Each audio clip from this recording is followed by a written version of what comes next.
All right, practice quiz 6, moving on ahead to question 3. This is some parametric equation stuff. We've got a parametric equation. So this is x is 2t minus 4 and y equals 2t squared minus 4t. So the move here, right, between parts A and B, we're going to do our usual routine. Make a table of values, sketch this guy out, kind of mark our time values on there in the direction, and then we'll eliminate the parameter and sort of solve this into an equation in terms of x and y. Right, we're going to try to get rid of this t value, essentially doing a substitution. So I've got the start of this kind of written out already to save a little time. The suggested time values, right, we said we're at -2, -1, 0, 1, and 2. So we'll just kind of run these down. If we make a sketch and we feel like we need any more information, we can always add to this. What do we got? So when t is -2, let's just do all the x's first, right? So -2 times 2 is -4, minus 4 is -8. The x portion here is kind of linear, right? So that means everything is probably going to shift by units of 2 here. If we're at -1, then this is -2 minus 4 is -6, right? So we're kind of increasing by 2 each time. That means when t is 0, we get -4, right? As expected, this should probably be -2 and this should be 0. 1 times 2 is 2, minus 4 is -2.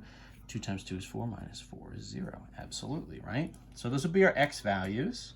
So we're just kind of moving through the x's, going sort of 2 at a time, essentially. The y values, what are we going to get? So t squared minus 4 times t. So t squared, right? So that's -2 squared is 4, minus 4 times -2. So that's going to be what? 4 times -2 is -4. Minus that. I'm sorry, 4 times -2 is 8, right?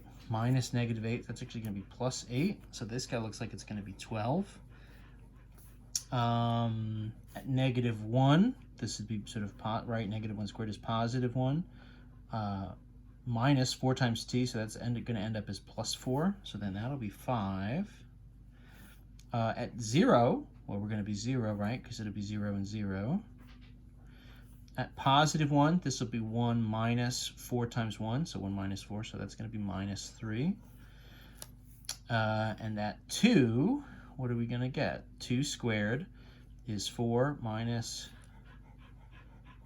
2 times 4, right? So -8. So that's going to be -4. Okay.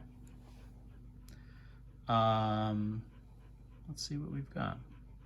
So let's kind of graph this sucker. What's the kind of range of values here? Try to keep this in frame.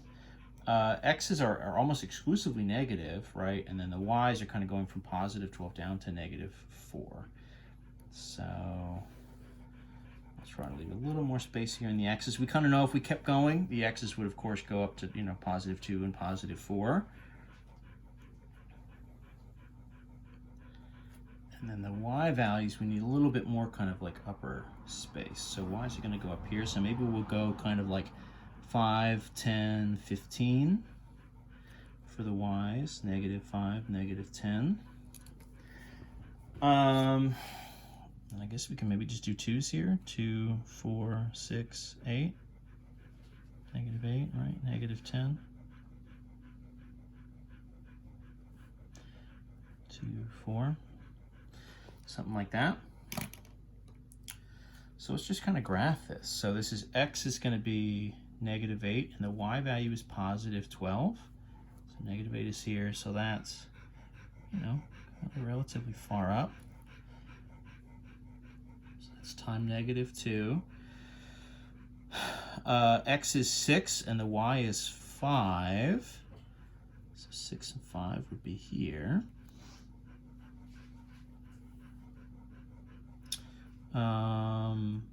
X is -4 and the y value is 0, so right on the axis. It's times 0. Then we're doing what? -3 and -4. So -2, -3 is maybe something like that. And then 0 and -4 is maybe here. Boy, this is really interesting. I want to do, let me do like one more time value. I suspect this is just about to start to make a turn and head up. I just want to get like one more point here. We know this would be right at 3. The x would be, right, 6 minus 4 is +2. The y value at 3, this would be 9 minus 4 times 3. 9 minus 12, so that would be -3. Yep, that's what I thought. So time 3, this is just starting to make a turn, and it's going to head back up, right? So the kind of shape of this graph,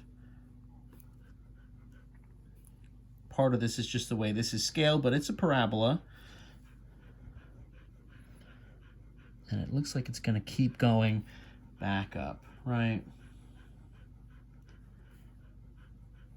Draw these direction arrows. Try not to draw them quite as poorly as I'm drawing them. Something like this, right? So kind of coming down, parabola style. It looks like we're going to sweep and go back up. If we did +4, right, this would be 16. Minus 4 times 4 is 16, right? So then that would be 0. That probably would have been a good one to actually like mark. It would come out to here, and so on and so forth. So anyway, that's kind of what the graph here would look like. Let's try to eliminate the parameter and solve this, kind of rewrite it as an equation in terms of x and y, right? So that's our sketch. So let's eliminate the parameter. What that means, right, essentially is we're just going to solve one of these for t and then sub it into the other. And typically the move, right, is kind of solve on the x side, solve that one for t, and then sub it into the y.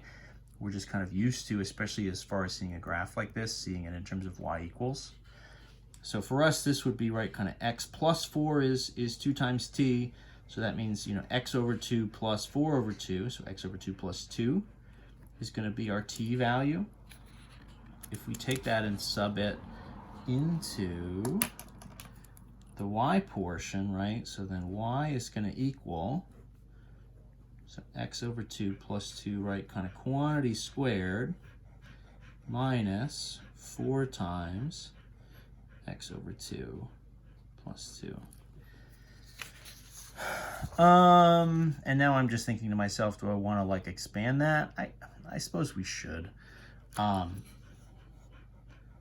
In theory, you could leave it like that, but maybe having it expanded is better. This would be, right, FOIL, this would be kind of x squared over 4 plus x over 2 times 2 would be x. We'd have 2 of those, so that would be plus 2x. 2 and 2 would be plus 4. Minus, right, well, 4 times x over 2 would be minus 2 times x. Minus 4 times 2 would be minus 8. That actually wasn't nearly as bad as I thought it was going to be. So this is like a 1/4 x squared.